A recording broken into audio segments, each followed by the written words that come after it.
အားလုံးပဲမင်္ဂလာပါဗျာကိုရဲကြီးပွဲကျူသုံးသက်ချက် page ကနေပြန်လဲကြိုဆိုလိုက်ပါတယ်တနင်္ဂနွေညစီးရီပွဲစဉ်များကိုအားလုံးသုံးသက်ပေးသွားပါမယ်ပထမဆုံးအနေနဲ့9နိုင်မှာကစားမဲ့ကိုမိုနဲ့ဂျီနိုဝါပွဲစဉ်မှာဖာဗီဂတ်စ်နဲ့ဗီယေရာတို့ပြန်လဲတွေ့ဆုံတဲ့ပွဲဖြစ်ပြီးကိုမိုက1.90အကျော်ပေးထားပါတယ်ကိုမိုအနေနဲ့ဒွိန်နိုကိုတောင်ဒီဈေးတန်းပေးခဲ့တာမို့လက်ရှိဈေးတန်းကတော့ဘာမှထွေထူးပြောစရာမရှိပါဘူးဒီရသည့်အိမ်ဝင်းမှာဂိုးမသွင်းနိုင်တာတပွဲသာရှိထားတဲ့ကိုမိုအနေနဲ့ဗီယေရာလက်ထက်အဝေးကွခံစစ်ပုံမှန်ဂိုးပေးနေရတဲ့ဂျီနိုဝါကို900အောင်ပါဂျီနိုဝါကလည်းလက်ရှိမှာနောက်ဆုံးဝေးကွင်း2ပွဲဆက်တိုက်စစ်ကဂိုးမရထားပေမဲ့ဒီရသည့်အဝေးကွင်း3ပွဲဆက်တိုက်စစ်ကဂိုးပေါက်မပြောက်ထားတယ်လို့ VAR ကင်တွဲတဲ့22ပွဲမှာလည်း2ပွဲတည်းပိုပြီးဂိုးပေါက်ပြောက်ထားခြင်းမရှိလို့နှစ်သင်းစလုံးအမှတ်လိုအပ်ချက်ကြီးကြီးမားမားမရှိလို့ဒီပွဲတင်ကအပြန်အလှန်သွင်းကိုမြင်ရဖို့ရှိပြီးလက်ရှိဖွင့်လာတဲ့ဂိုးပေါင်းသေး2နှုတ်80ကလည်းဒီနှစ်သင်းနောက်ပိုင်းဖွင့်လာတဲ့ဂိုးပေါင်းရက်လက်နဲ့ဆိုရင်ပြင်းတဲ့ဘက်မှာရှိပါတယ်ဒါကြောင့်9နိုင်မှာကစားမဲ့ကိုမိုနဲ့ဂျီနိုဝါပွဲတင်မှာဂိုးပေါ်ကိုရွေးချယ်ထားပါမယ်နောက်ထပ်9နိုင်မှာကစားမဲ့ဗင်နီဇီယာနဲ့အီစီမီလန်ပွဲတင်မှာအီစီမီလန်က1.40အကျော်ပေးထားပါတယ်ဒီပွဲကအီစီထက်ဗင်နီဇီယာရှုံးရမယ့်ပွဲပါဂျာယက်ကိုပါအီတလီယာမှာပွဲချက်ကစားထားပြီးဒီနေ့နဲ့ဆို3ရက်ကြာတစ်ခါပြန်ကစားရတာမို့အနည်းနဲ့များအီစီမီလန်တို့ပွဲပတ်မှုရှိလာနိုင်ပါတယ်နောက်ပိုင်းပွဲတွေမှာမနိုင်အောင်သေးရက်လက်ဖော်ဆောင်ထားနေတဲ့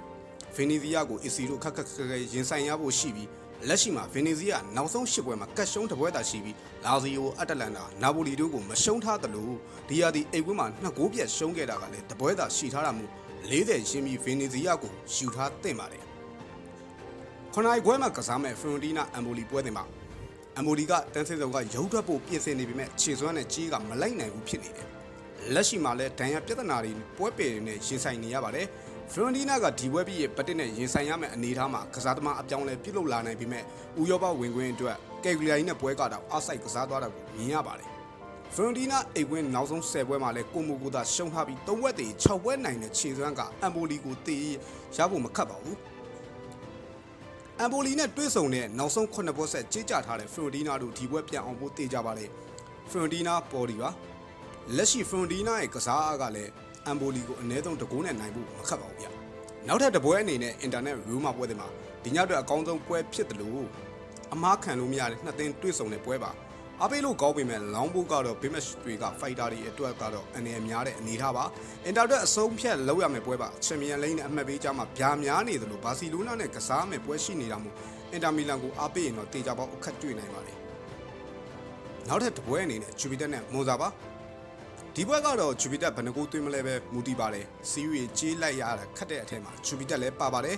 အတလန်နာလက်ချီပွဲကတော့ဘော်ဒီတက်6ပေါင်ကိုပိုစိတ်ဝင်စားပါတယ်အိမ်ဝင်းနိုင်ပွဲပြောက်မှုတွေကိုဘိုလောနာနဲ့ပွဲမှာအဆုံးသတ်ထားပေမဲ့ဒီရသည့်အိမ်ဝင်း2ပွဲဆက်ဂိုးမပေးရတာအချိန်သာရှိထားပြီးလက်ချီအနေနဲ့လည်းအဝေးကွင်းဆိုအသင်းမရွေးဂိုးပေးနေရတာကဒီပွဲမှာနှစ်ဖက်သွင်းကိုမြင်ရဖို့ရှိနေပြီးဂိုးပေါင်းစီ3လုံးတေးမှာဂိုးပေါ်ကိုပဲယူထားခြင်းပါတယ်